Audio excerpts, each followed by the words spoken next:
की कार्रवाई थी और हमें इस्लामाबाद स्टूडियोज़ में इस वफाकी वज़ीर इत्तलात फवाद चौधरी साहब ने ज्वाइन कर लिया है। एक वकील भी हैं, तो बहुत शुक्रिया मिनिस्टर साहब प्रोग्राम में शिरकत करने का। सवाल मेरा शहबाज शरीफ से हट के कानूनी सवाल है कि एक मुर्गी चोर पकड़ा जाता है, सुप्रीम कोर्ट तक मामला जाता है, दीगर मामलात भी होते हैं, उसकी बेल भी रिजेक्ट हो जाती है, जेल चला जाता है। धनिया चोर है, वो पकड़ा जाता है, पुलिस गिरफ्तार कर लेती है। कोई लैपटॉप चोरी करता है, पुलिस गिरफ्तार कर लेती है। ये अरबों रुपए की ट्रांजैक्शंस हो रही हैं अकाउंट्स में, और इनके बारे में कानून क्या कहता है कि अदालतों के पास except for the supreme court, high courts या डिस्ट्रिक्ट एडिशनल एंड सेशन जज इख्तियारात हैं कि वो तहकीकाती इदारों को कह सकें कि जनाब इन्हें अगर आपने गिरफ्तार करना है तो पहले बताएं वो कौन सा कानून है? ये फैसले वैसे अभी आना शुरू हुए हैं, इससे पहले तो इस तरह के फैसले कम ही सुने गए हैं कि जहाँ पे ये कहा जाए कि आपने गिरफ्तार करना है तो पहले बताना है। और ये जो तासुर जिसकी आप बात कर रहे हैं अनफॉर्चुनेटली ये मौजूद है, क्योंकि देखें ना नैब का जो कानून है उसके मुताबिक तो ये फ़ैसला 30 दिनों में होना है जो कानून के अंदर लिखा हुआ है, और डे टू डे हियरिंग होनी चाहिए। शहबाज शरीफ साहब का जो पहला केस है उसके अंदर देखिए होता यूँ था कि 90 की दहाई में जब ये सैफुर रहमान चेयरमैन थे नैब के, उस वक़्त ये करते थे कि किसी को उठाया, उसको मारा कुटा, उसने स्टेटमेंट दे दी, बाद में जाके वो मुकर गया। ओरल एविडेंस के ऊपर ये केसेस बनते थे।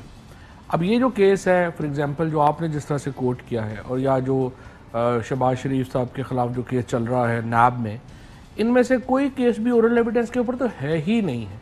ये सारे मुकदमे बैंकिंग ट्रांजैक्शंस के ऊपर है।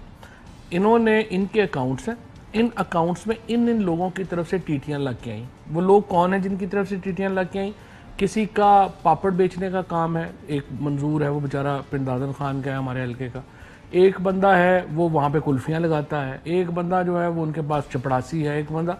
और ये सारे लोग ज़िंदगी में कभी लंदन नहीं गए हैं, इनके शनाख्ती कार्ड इस्तेमाल किए गए, इनके नाम से पैसे जो हैं वो यहाँ पे आए। अच्छा एक और चीज़ याद रखिएगा, ये 25 अरब रुपए का केस है। ये 25 अरब रुपया सिर्फ टिप ऑफ द आइसबर्ग है, क्योंकि ये वो पैसा है जो लंदन से पाकिस्तान वापस आया। वो पैसा जो लंदन से कभी पाकिस्तान वापस नहीं आया, मुझे और आपको उसका कोई इल्म नहीं है।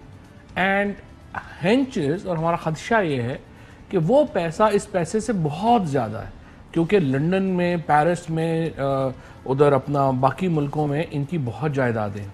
और ये प्रॉब्लम ये आ रहा है इस वक्त कि ये जो केसेस हैं, नवाज शरीफ तो सज़ा याफ्ता है, मरियम नवाज शरीफ सज़ा याफ्ता है, ये जो बाकी केसेस हैं इनके ऊपर अब मीडिया का भी एक हल्का जो है वो ये कहता है कि नहीं हम बड़े बोर हो गए इन केसेस से, कोई और बात करें ना जी। देखें जी आप पीटीआई वाले ये इमरान खान क्या हर वक्त एहतसाब करते रहते, कोई और बात करें, हम बड़े बोर हो गए। अच्छा मैं इस पे आपसे ये भी जानना चाहूँगा कि आज सवालात हुए शहबाज शरीफ साहब से कि जी फैटफ के जो 40 कंडीशंस हैं उसमें पॉलिटिकली एक्सपोज पर्सनस हैं, जिसमें स्टेट बैंक का भी एक किरदार आता है, फाइनेंशियल मॉनिटरिंग यूनिट, और 2008 से 2018 तक इन इदारों ने कोई काम ही नहीं किया।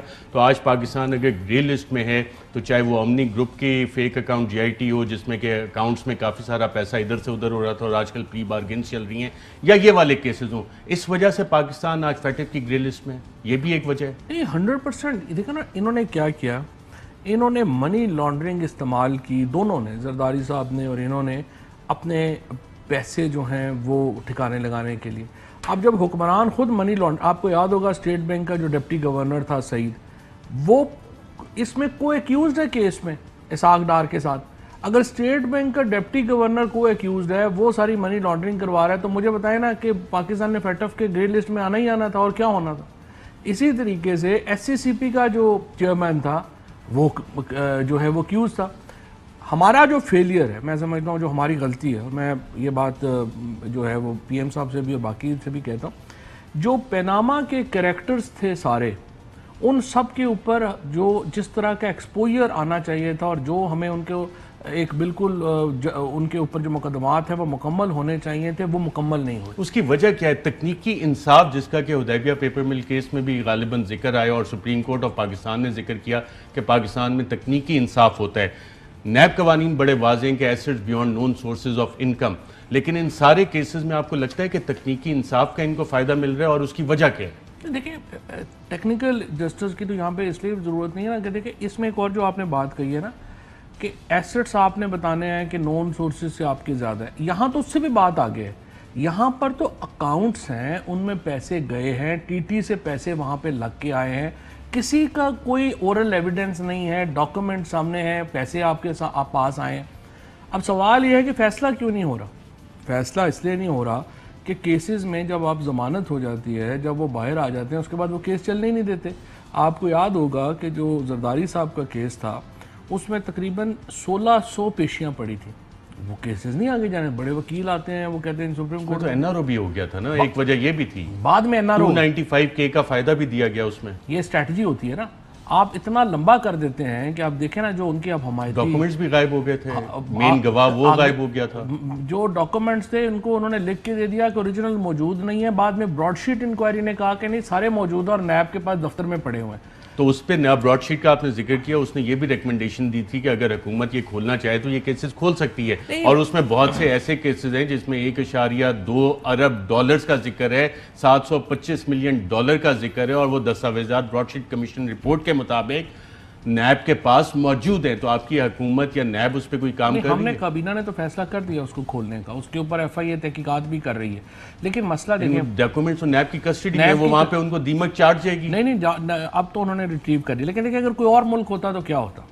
अगर कोई और मुल्क होता तो जो लॉयर था जरदारी साहब का, उसका लाइसेंस सस्पेंड होता, जरदारी साहब के और वो जो सारे लोग हैं वो इस वक्त जेल में होते फॉर डिफ्रॉडिंग द कोर्ट। हमारे यहाँ अदालतों ने, ये एक अनफॉर्चुनेट है, कमज़ोर हैं आप तो सारे आपके ऊपर चढ़ जाएंगे, अगर आप ताकतवर हैं तो सारे कहेंगे कि नहीं रहने ही दो, कोई और जान छुड़ाए। प्रॉब्लम पाकिस्तान में इंसाफ के ऊपर जो निज़ाम है, और आज भी मैंने अपनी तकरीर में जो जुडिशल रिफॉर्म्स का जिक्र किया और बार बार ये कहा है, जब तक अदालतों में the justice should not be done but seen to be done, जब तक जरदारी और शहबाज शरीफ के केसेस जो हैं वो मंतकी इंजाम तक नहीं पहुँचते, उस वक़्त तक हमारे यहाँ हम कह ही नहीं सकते कि इंसाफ हुआ।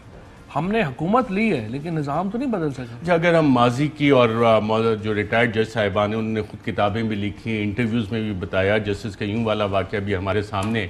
आपने जुडिशल रिफॉर्म्स की बात की और मुझे पता है आपके इस पर व्यू स्ट्रॉन्ग होंगे बीइंग अ लॉयर और लॉयर कम्युनिटी से। कॉन्स्टिट्यूशनल अमेंडमेंट क्यों नहीं आप ले आते कि जनाब एक judicial service of Pakistan create हो, एंड द जजेस इवन इन हाई कोर्ट्स और सुप्रीम कोर्ट में आप एक पूरा मैकेनिज्म उस तरह का बना सकते हैं कि जुडिशल सर्विस ऑफ पाकिस्तान हो, जिस तरह civil superior services of Pakistan है या फ़ौज पाकिस्तान का एक इंस्टीट्यूशनल मैकेनिज्म है, कि आपको उस लॉबी की ज़रूरत ना पड़े कि आप जैसे वकला या दीगर नून लीग के वकला हैं, जो प्रोस्पेक्टिव लोग हैं, वो आप लोगों की तरफ देखें, आपके कुलीग्स आपसे देखें कि यार आप लोग कमेटीज में बैठे हैं, हमें जज बनवा दें, और बाद में then you have to repay.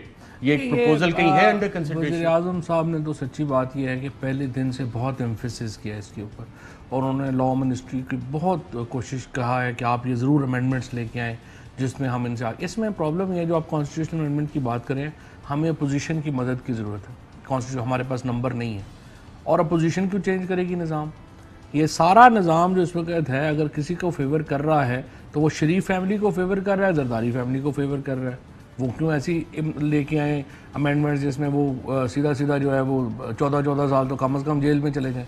तो वो तो अच्छा, एक मुल्क है उसका नाम टिम्बकटू कहते हैं शायद, वहाँ पे एक वाक़या सामने आया था कि क्योंकि आप जैसे माहिर वकला जो होते हैं उनसे लोग अप्रोच करते हैं, यार मेरी लॉबी कर देना जज बनाने के लिए। नून लीग के बहुत सारे बड़े बड़े नाम हैं, सेनेट में भी बैठे हैं, उनको भी अप्रोच करते हैं, और फिर जब जजमेंट लिखने का टाइम आता है वही आप जैसे माहिर वकला जजमेंट लिख के देते हैं टिम्बकटू में, वही ऑर्डर्स पास हो जाते हैं। टिम्बकटू में ऐसा होता है? ये होता होगा, डेफिनेटली होता होगा। स्पेशली आपको याद होगा जब इफ्तिखार चौधरी साहब का एक, जब PCO में, टिम्बकटू में भी थे इफ्तिखार चौधरी, जब PCO के उनको वो ख़त्म किया, PCO आया और रिमूव किया गया, उसके बाद 7 जजेस में से 3 जो थे वो इस्लामाबाद में नहीं थे, लेकिन उनके दस्तखत हो गए थे, और इरफान कादर साहब ने उसके ऊपर बहुत डिटेल बात भी बाद में की।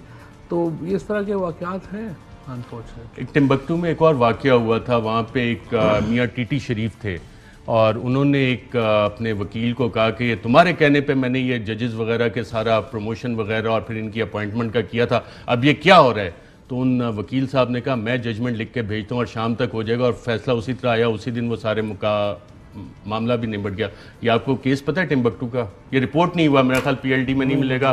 टिम्बकटू की नाज़रीन यहाँ पे अहम तरीन खबरें अब एक क्लिक की दूरी पर। हर लम्हा बाखबर रहने के लिए सब्सक्राइब करें हमारा YouTube चैनल। अपने मोबाइल फोन से मुल्की और बैनुल अक़वामी अहम खबरों तक रसाई के लिए डाउनलोड कीजिए मोबाइल ऐप। बामसूख जराए से मुसद्दिका खबरों, तज्जियों और तबसरों से मुस्तफीद होने के लिए विजिट कीजिए पाकिस्तान की सबसे बड़ी न्यूज वेबसाइट। ARY न्यूज पहुंचा रहा है खबरें सबसे पहले आप तक, ताकि आप रहें हर लम्हा बाखबर।